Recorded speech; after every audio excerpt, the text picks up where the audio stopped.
We are still in the goat month, so it's still pretty warm. And as I said last month, I think we're moving from greater heat to lesser heat, but it still feels like greater heat, right? So those 2-week seasons, I don't know, global climate change might need to shift our definitions of those 2-week solar terms, but we're still in the goat month. Things are getting interesting, and I have a lot to share with you about what it's going to look like as we round the corner into the second half of the year in the Chinese system. Hope you all can see that okay. Can everyone see? Okay, good. I'm working a couple of computers today, so there's interesting technological things, and Mercury's not even in retrograde, so I can't really explain it all. It's just general computer weirdness happening.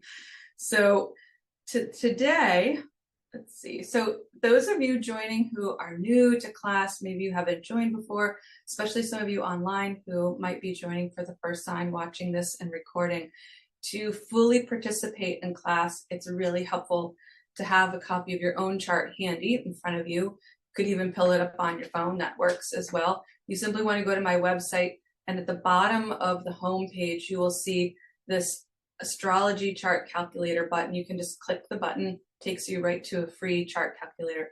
You may prepare as many charts as you like to have in front of you for class. So let's see if this will allow me to, okay. The system we're going to talk about tonight, just to review some introductory stuff, the system of astrology that we're going to work with is called Batsa, or 4 pillars. It is an extraction of the Chinese solar calendar, so it works hand in hand with how we, meet out months and days and actually hours as well. And it is a form of astrology, but it's also a really important form of timekeeping. And a lot of the work I do, people ask me, like, what is it that you do? And essentially, I align people to time and space. And this is the mechanism with which we align people to time and space, is this system called Batsa, or 4 pillars. Those of you who might have met me on campus in healing arts and in R&R, I do teach about the Qi Men Dunjia, the spiritual astrology system. So a couple of systems I'm working with. But when we want to know about timing in a very specific day-to-day, month-to-month way, we work with Batsa. So when you go to my website, you'll see something that looks like this. This is Elon Musk's chart, simply because he's one of the famous folks who I don't have his birth time. And there are a lot of people who attend class or might come see me who don't know their time of birth, and it's totally fine. This is a system that's a little more forgiving in that we don't necessarily have to have your hour. We can leave that blank, and there's still plenty of data for you to work with in this system. So as I do each month, so the month we're going to move into on August 8th this year, thanks to the leap year. Normally it's August 7th, but we will be moving into the second half of the year, into the water monkey month. And I generally each month like to share some famous folks who their day pillar, which is core personality traits, is the water monkey, to give you an idea of what some folks are like whose energy matches the energy of the month we're heading into. This month, I'm sharing, again, someone whose time of birth is not known, and he's actually since passed away, so probably will never know. But Paul Allen, and if the name doesn't immediately ring a bell, he was co-founder of Microsoft. He's just not so visible as his counterpart, Bill Gates. So Paul Allen, founder of Microsoft. In fact, fun fact, I have in my arsenal many, many, many, many charts of famous folks. It was very difficult to find people who are Water Monkey Day. There are not as many famous Water Monkey Day folks, at least not that I could find. But another very famous Water Monkey is Valentino Garavani, founder of the fashion house Valentino. So they are generally young water folks, much more inclined to entrepreneurship and business. So it's not really surprising that the 3 folks that are more easily findable all have started very big, very successful businesses. So that's some of the energy we will encounter this month. Let's see if I can make the slides. So just a recap of what the heck am I looking at when I look at my chart, and what the heck does this mean? What are these pillars? So very much like Western astrology, the 4 pillars, or the 8 characters, Vata means 8 characters. In English, we call the system 4 pillars. You have a pillar for your year, month, day, and hour of birth. And they function very much like houses in Western zodiac, in that each pillar talks about different life aspects. So the year pillar is your social network. It is the industry you work in. It is your external environment, ancestors and grandparents, things like that. The month pillar really deals with your career. So if you want to know about work things, you want to check your month pillar. The day pillar, as I said, is you personally, things that are personal to yourself, physical body, your partnership, things like that. And the hour is your innermost self, your aspirations, your thoughts, hopes, and dreams. So that is what some of these pillars refer to when we think about, the life aspects. They also give us insight into personal relationships. In fact, one of the questions I get often on campus when I'm doing a one-on-one session is, will this chart tell me about my relationships, my personal relationships? I'm like, not really. It's more spiritually focused. If I want to know about relationships, really, this is the system that illuminates those relationships. And when we want to look for relationships in a chart, the year, of course, is grandparents, as well as your widest sphere of acquaintance, all your LinkedIn and network folks. Month pillar talks about our relationship with our parents. The day pillar is both the self and the partner or spouse. And hour is children or any subordinates you have. This could be people that work for you, the team you manage, anyone that you're in charge of or leading. So when we want to know about how the month might affect those relationships, we can look for them in the pillars as well as the elements. So the other surprising thing to folks is that the Chinese zodiac are not actually animals. I know it's frustrating, but they really are simply the Western astrology signs called by a different name and a different symbol. This month, of course, we're moving into the monkey month down here, and it is Gemini. So it gives you a hint right away as to the flavor of this month. We have a month of like any monkey mind, anyone, right? Those two things, the mind and monkey, they go together for a very good reason. The heavenly stems you see in a chart, both yours as well as the chart for a period of time we might be discussing, they are yin and yang versions of the 5 elements. They are also the planets. So we can understand what the planetary influence is, both in a person's chart and with respect to time, by looking at the planetary associations. So this month, Yang Water Run is talking about Neptune. So there's a lot of Neptunian influences this month that we will be encountering.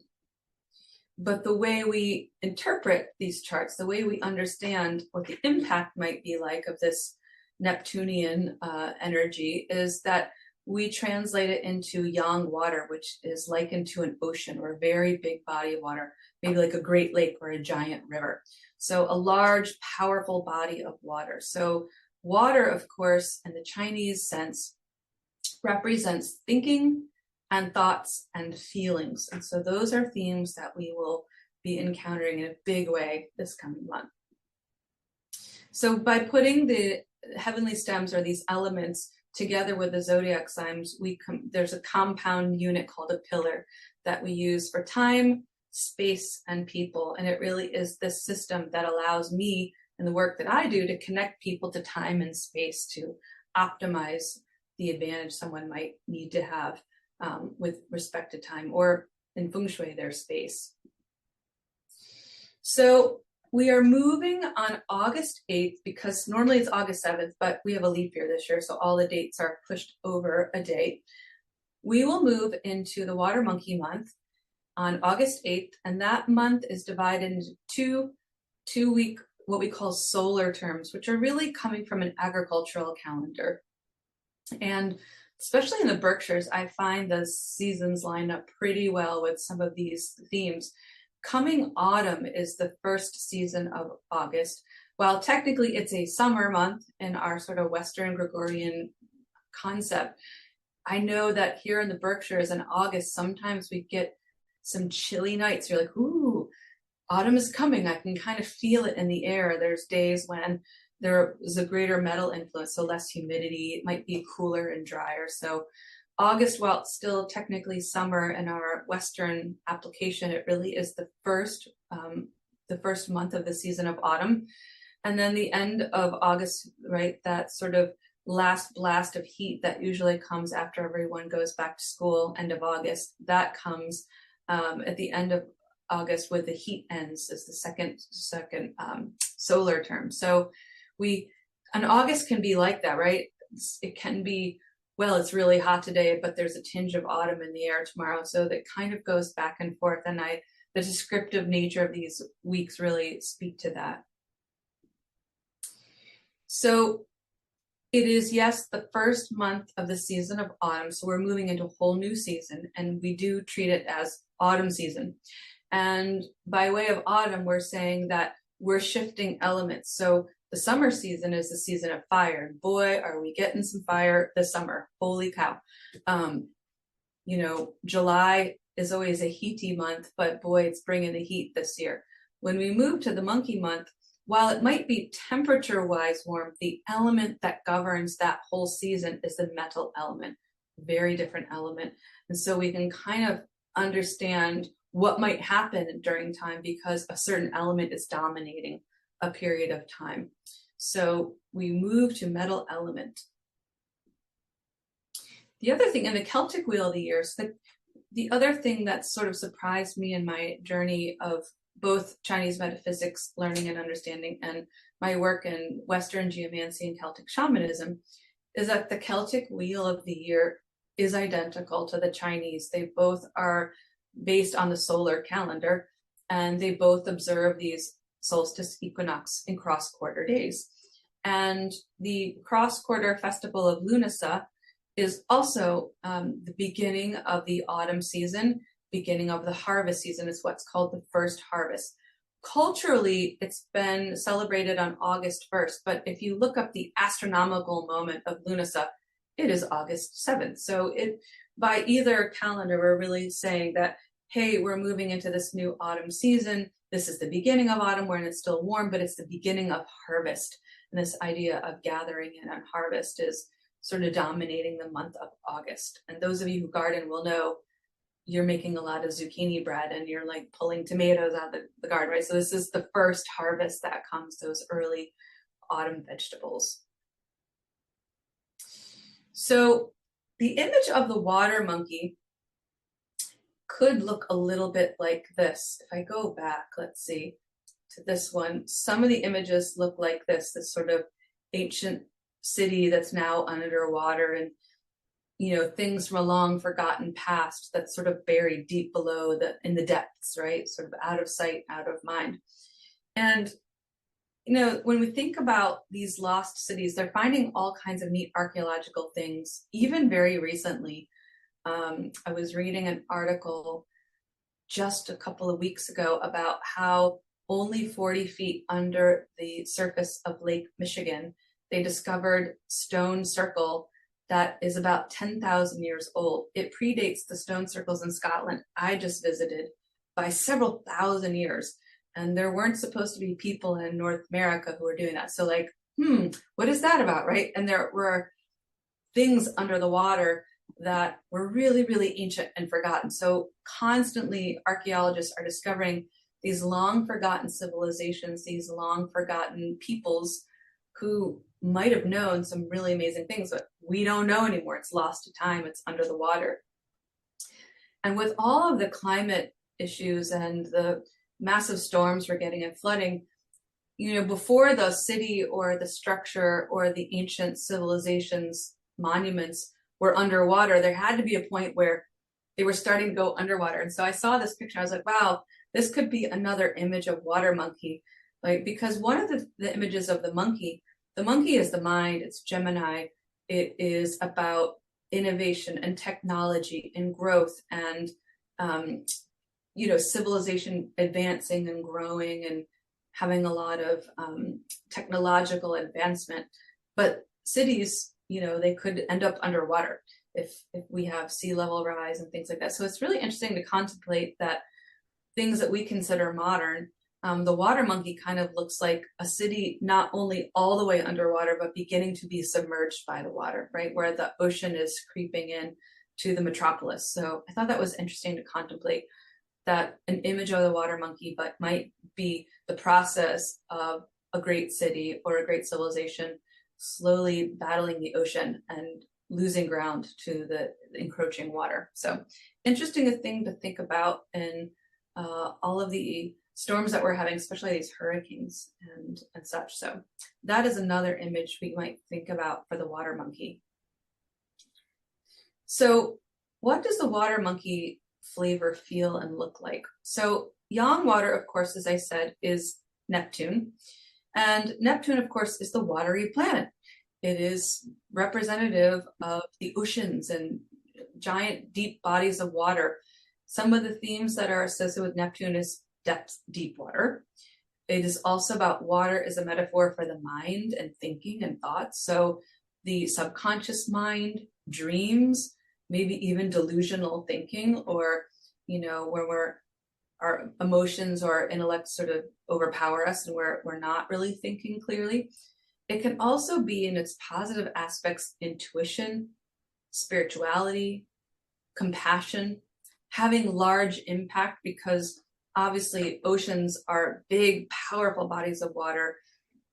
And, historically, the oceans were places where a lot of trade happened, right? Commerce, trade, moving goods from country to country, or ideas from one civilization to another over the water. So this idea of, having a larger impact, having global reach, reaching more people, is also a theme of Neptune, as is idealism. So both the positive and not so positive aspects can present themselves when we're influenced by Neptune all at the same time. So we might have some people dreaming big and thinking globally. We might have some people totally lost in their emotions and maybe pulled underwater by emotions, or simply delusional, right? There could be people whose thinking is not balanced at all. And of course, Gemini, those of you who know much about Western astrology know that Gemini is about the mind, or being of two minds. It is highly intellectual. It's curious. It's quick-witted, can be impulsive. It can be indecisive, but it's also about working with information, and it can be extremely social. If any of you know Gemini folks, they can be very chatty and talkative, and they want to ask you questions about things, and they're very curious and like, oh, tell me about this, tell me about that. So, and this idea of monkey mind, right? The idea that our minds can dominate and kind of override some of our better thinking skills, right? So harnessing the mind and getting control of the monkey mind, these are all things very much associated with Gemini, or the monkey. So when we put them together, when we put this idea of Neptune and the monkey together, there are positive and negative aspects to this pillar. On the not so, the shadow side, you might say, would be about being drowned in emotional depths, being sort of weighed down by heavy emotions, or overwhelmment of emotions, or overwhelmed by thoughts or thinking, especially emotions that are old and from the past, things that we bury deep down into our psyche or our self-conscious, the things that are really in the depths of our being that might be scary or something we don't want to look at or deal with, but these things somehow coming up to the surface. In fact, the more positive aspect of this pillar is having the ability to be the diver and to do the deep dive, to go down below the surface and see what's there, to be like an archaeologist of our own depths and sort of getting to the bottom of old emotional stuff. So bringing up old things to be looked at and to learn from it, just like an archaeologist might go underwater to study, hey, what's down there? And what can we learn about this that we've sort of started to forget about because it's so long ago, right? So it can be bringing up some of those things to heal them. It can be bringing up trauma or old emotional issues, bringing up the past, not to, upset oneself, but to learn from it, right? Because ultimately the monkey or the Gemini sign is about the mind, learning, innovation, growth. So to get beyond it, to continue to our growth. So these are some of the themes that might come up this month, and folks you encounter might be dealing with a lot of this stuff. In short, there could be a whole lot of emotions coming up for a lot of people. And there are a lot of things in the world right now which might trigger emotions, which might, get people feeling extra emotional. So we want to be cognizant of, like, this is the energy we're all literally swimming in. And it could be quite intense, as intense as the ocean might be, right? So we got to figure out, how are we going to surf these waves and know that there are people all around us who are trying to navigate these waters as well. And I see a question in the chat, or maybe not. Or yes. Someone raised a hand. Go ahead. Would you like to contribute? I'd love to hear what your thoughts are. I was just curious, as you were talking about this slide, could you go back to the last slide really quick? Because I was just trying to kind of compare and contrast in my mind. If I technically can, I will. Let's see if I can do it. Let's see. There we go. Yeah, so Gemini. So monkey is really the sign of Gemini, the sign of the mind.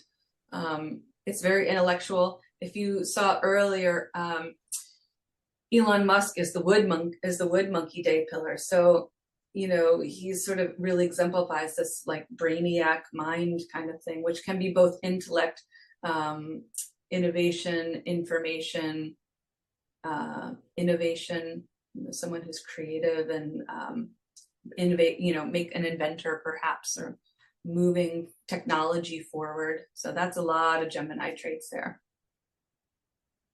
Helpful? Yes, thank you. You're welcome. So water monkey, just take good care with your emotions and your thinking. Like, this is the best month possible to double down on your mindfulness practice, or start a mindfulness practice, or, start meditating, or see a therapist, see a counselor, go see someone to help, because there's a lot of reasons to be emotional in the world right now, and a lot of stuff can come up. So having tools in place to help, very important.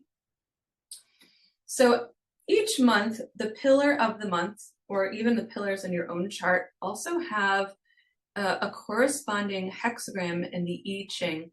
For those of you who don't know what the I Ching is, it is a very ancient system of divination. We use it by itself. We can use it for divination, much like you might tarot.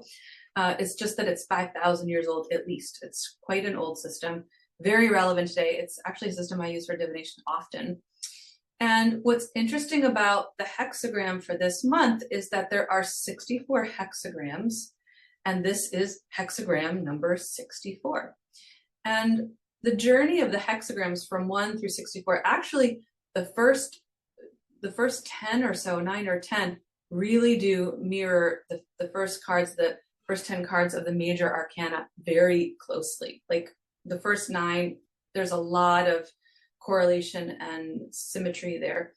And the story of the Yi Jing is basically saying, because human beings haven't changed that much over 5,000 years. We have and we haven't. But humans, we go through a lot of situations in life that we're supposed to learn from. And these hexagrams are supposed to depict and describe the possible scenarios one might encounter through life, and then offer wisdom as to how to navigate some of these tricky situations. And hexagram 64 is interesting because the one before it, 63, is like, it's all done. We've reached the end of the road. It's sort of like the world card in the tarot. Like, you've made it all the way through the 22 cards of the major arcana. You've accomplished everything. And it's actually called accomplished, right? Accomplishment. Done. Check. I've done it. I've reached the end of the road. I've done everything I set out to do. Now what? So hexagram 64 is the like, okay, after you've completed all your tasks, there's a new beginning. Got to start again. And the way it's depicted is by having this trigram, or 3 lines of fire, sitting on 3 lines of water. And it's the inverse of the one before, which is water on top of fire. So you're like, well, what does this have to do? Well, it's saying that if we think about fire and water, they're absolutely opposites, right? They're very hard to, how do you put these things together? And, they are also, which I think is partly why the imagery is stuck here, all change happens with fire and water. You can't have life without fire and water. So these are like the two primordial elements that give life, create life, make things happen, right? We can't affect any change without fire and water, but they're also very difficult to reconcile, right? We have these two opposites, and in fact, fire moves up and water moves down. So they're like trying to move away from one another. And the ancient text says fire and water are opposites by nature. So a wise person differentiates them with care. They separate things in order to unite them, that each should find its proper place. So it's like it's basically saying when you're starting a whole new thing, right after you've finished all of your tasks and you want to embark on a new project, you have to do so with great care. And it might be really tricky to try to bring opposing forces together. The idea of trying to reconcile and bring together opposing forces might also be applied to the polarity politically, ideologically that's happening in the world, right? It's saying, that might be hard to do, but it is a worthy task and it is achievable. How we do it matters. So it's saying if one is able to bring these forces to bear in the right place, the desired effects can be achieved with the right completion. However, for one to be able to properly handle the external forces, one must arrive at the correct standpoint, because one is only able to work correctly from this vantage point. To try to force a completion is harmful and detrimental. So it's talking about being balanced and centered ourselves so that we can work with these two opposing elements, right? So we can start this new thing, it's like having a fresh page in a journal, a fresh, clean start. So how do we put this together? Like, what does it mean? Well, it's talking about this idea that, we have the water monkey month. We might be bringing up old things by way of healing. We might be bringing up painful, difficult things to look at it, to learn from it. And then once that's accomplished, what do we want to do with it, right? How do we want to move forward with this new understanding of ourselves or the world? So it's really interesting. It's a really interesting thing to contemplate. Like, how do you bring fire and water together? Well, when we do it successfully, we can boil water for tea, right? We can cook, right? So there are ways to bring these opposite things together, but it takes a person being pretty centered in themselves and working from the right vantage point, that to be able to bring together things that seem opposite, but maybe are not. Maybe they're more complementary. Like, it's really bringing yin and yang together. How do you bring wholeness, right? Whether it's wholeness within yourself and your yin and yang aspects together, or bring together opposing forces out in the world around.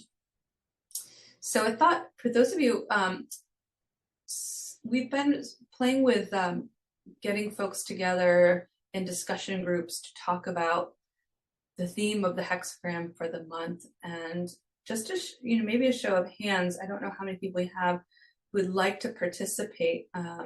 Sometimes folks are eager to participate in discussion groups, sometimes not so much. Great. So if there are a few of you who would like to do a breakout room, Morgan might put us into some breakout rooms to talk about. One, you could talk about, what are some deep dives within your own thinking or emotions that you would like to dive down and take a look at this month? Or maybe what is a new fresh page or a new beginning that you would like to embark upon? Like, what's a new step forward that you would like to take? Because 64 is like, okay, well, when I've gotten to a certain point of my journey, the ending always precedes a new beginning. So this is that moment of the new beginning starting. So maybe you would talk about what's a new beginning you're looking forward to, or what's something from the past you want to finalize to make way for this new beginning.